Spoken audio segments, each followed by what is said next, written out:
আজকের গুরুত্বপূর্ণ আঞ্চলিক সংবাদে সবাইকে জানাই স্বাগতম। আজ ২৬ আগস্ট মঙ্গলবার। আজকের সকালের বিশেষ বিশেষ খবর হলো, মোদির ডিগ্রি প্রকাশ্যে আনতে বাধ্য নয় দিল্লি বিশ্ববিদ্যালয়, বলল কোর্ট। মুখ্য তথ্য কমিশনারের নির্দেশ খারিজ। রাস্তার গর্তের ছবি তুলে পাঠান, ৭ দিনেই বরাত, ঘোষণা মুখ্যমন্ত্রী হিমন্তের। ব্যাটারি সহ ৫ চোরকে আটক করল বদরপুর পুলিশ। পাতারকান্দির হরিবাসরের মুদি দোকান থেকে লক্ষ টাকার সামগ্রী হাতকে নিল নিশি কুটুম্ব। ট্রাম্পের শুল্ক যুদ্ধের জবাবে মোদির মুখে মহাত্মার স্বদেশি পণ্য মন্ত্র। কাল থেকে আমেরিকার ৫০% শুল্ক। আজ পিএমওতে বৈঠক। সব দোকানে স্বদেশি পণ্যের বোর্ড লাগানোর আহ্বান মোদির। আনিপুরের ধর্ষণকাণ্ডের অভিযুক্তদের ফাঁসির দাবি জানালো বিশ্ব হিন্দু পরিষদ। চুরাইবাড়িতে তেলের টিন থেকে কফ সিরাপ উদ্ধার, আটক লরিসহ ২। এবং সর্বশেষ খবরটি হল, পাতারকান্দিতে চুরি হওয়া ৪টি বাইক সহ ৪ চোর গ্রেফতার।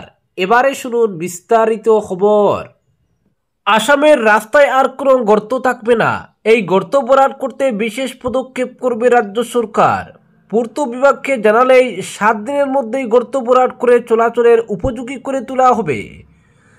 সোমবার এই মন্তব্য করেছেন মুখ্যমন্ত্রী হিমন্ত বিশ্ব শর্মা। তবে এর জন্য জনগণকেও এগিয়ে আসার আহ্বান জানিয়েছেন তিনি। রাস্তায় গর্ত দেখলেই বা সড়ক চলাচলের উপযোগী না থাকলে ফটো তুলে পাঠাতে হবে সরকারকে। মুখ্যমন্ত্রী এদিন বলেছেন, রাজ্যের বেহাল সড়ক সারিয়ে তুলতে একটি বিশেষ টেকনোলজির প্রয়োগ করবে সরকার। সাধারণ মানুষকে নিজের হাতে দেখা মোবাইল নিয়ে রাস্তার ভাঙ্গা অংশের ফটো তুলতে হবে। তিনি বলেন, ধরা যাক কোনো একটি রাস্তায় গর্তের সৃষ্টি হয়েছে, সঙ্গে সঙ্গে সেই গর্তের ছবি তুলে সরকারের কাছে পাঠিয়ে দিলে তা চটজলদি মেরামত করা হবে। মোবাইল দিয়ে ছবি তোলার সময় জিও ট্যাগিং থাকতে হবে এবং সেটি সংশ্লিষ্ট অ্যাপে পাঠিয়ে দিলেই ৭ দিনের মধ্যেই পূর্ত বিভাগ সেই গর্ত থাকা অংশ সংস্কারের কাজে হাত দেবে। মুখ্যমন্ত্রী এদিন অবশ্য বলেন, সারা রাজ্যের যে কোনো স্থানে হয়তো এভাবে সংস্কার করা সম্ভব হবে না। বিশেষ করে গ্রামাঞ্চলের ভাঙ্গা সড়ক করা যাবে না। তবে গুয়াহাটি, শিলচর, যোরহাট, ডিব্রুগড় বা তেজপুরে এই সংস্কার তড়িঘড়ি করা সম্ভব হবে। তিনি আরও বলেন, এভাবে রাস্তা সংস্কার করলে রাজ্যের পূর্ত বিভাগও রেকর্ড সৃষ্টি করতে পারে। কতগুলো গর্ত ভরাট করা হয়েছে তার একটি হিসেবও থাকবে পূর্ত বিভাগের কাছে। তবে বিভাগ যে রাস্তার গর্তের সংখ্যা বাড়াতে বা কমাতে পারবে না, তাও এদিন কথা প্রসঙ্গে উল্লেখ করেছেন তিনি।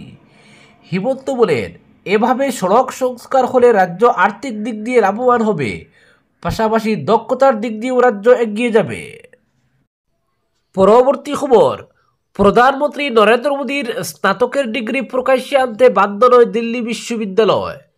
মুখ্য তথ্য কমিশনারের নির্দেশ খারিজ করে সোমবার এমনটাই জানালো দিল্লি হাইকোর্ট। দিল্লি হাইকোর্টের বিচারপতি শচীন দত্তের একক বেঞ্চ জানায়, ডিগ্রি প্রকাশ্যে আনার প্রয়োজন নেই।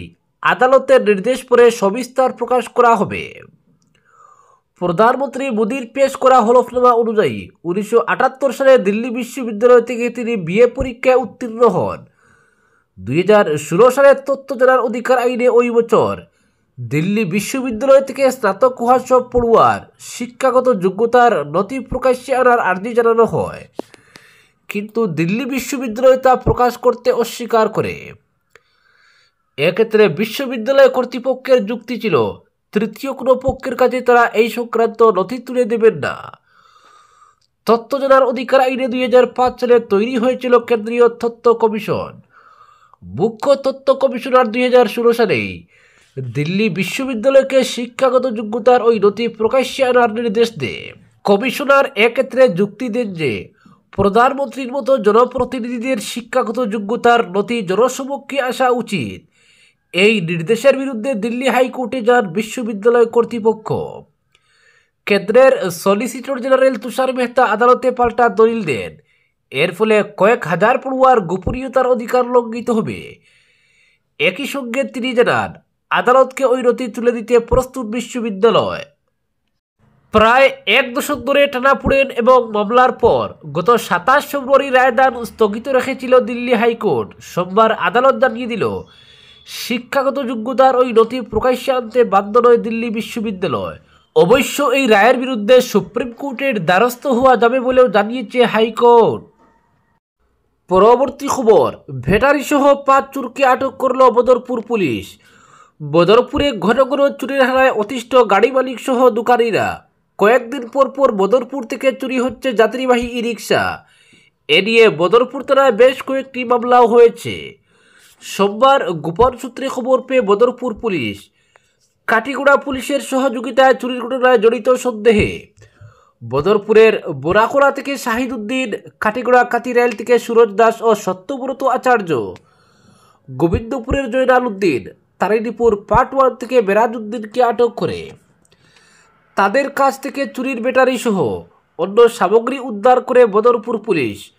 তাদের কাছ থেকে 4টি ব্যাটারি সহ বিভিন্ন মেশিনের কিছু যন্ত্রাংশ উদ্ধার করা হয়। পাশাপাশি একটি এল্টো বাজেয়াপ্ত করে পুলিশ। গাড়ি নম্বর AS11A1732। ধৃতরা বদরপুর, কাটিগড়া সহ অন্যান্য এলাকায় একাধিক চুরির ঘটনায় জড়িত থাকার কথা স্বীকার করেছে। বদরপুর পুলিশ ধৃতদের টানা জিজ্ঞাসাবাদ চালিয়ে যাচ্ছে। বদরপুর পুলিশ এভাবে ড্রাগস ও চুরির বিরুদ্ধে অভিযান অব্যাহত রাখলে এলাকায় চুরি সহ অন্যান্য অপরাধ অনেকটা কমিয়ে আসবে বলে সচেতন মহল আশা প্রকাশ করেন। পরবর্তী খবর, পাতারকান্দির হরিবাসরের এক মুদি দোকান থেকে গভীর রাতে নিশি কুটুম্বের দল হাতিয়ে নিল লক্ষ টাকার সামগ্রী। এই চুরির ঘটনা ঘটেছে পাতারকান্দি থানার বৈঠাখাল জিপির হরিবাসর বাজারে। জানা গেছে, বাজারের বিশিষ্ট ব্যবসায়ী অলোক বৈদ্য প্রতিদিনের মতো রাতে তার গালামালের দোকান বন্ধ করে বাড়িতে যান। পরের দিন সকালে এসে দেখেন দোকানের তালা ভাঙা। পাড়া প্রতিবেশী এবং পাশের দোকানদারদের ডেকে দোকানের ভিতর প্রবেশ করে দেখেন বিভিন্ন সামগ্রী উধাও। অলোক বৈদ্য জানান, নগদ 5,000 টাকা ছিল এবং তেল, সাবান, সার্ফ, মশলা ইত্যাদি হাতিয়ে নিয়েছে চোরের দল। দোকানে থাকা দামি দামি জিনিসপত্র চোরের দল নিয়ে গিয়েছে, যার মূল্য প্রায় 1.5 লক্ষ টাকার মতো হবে।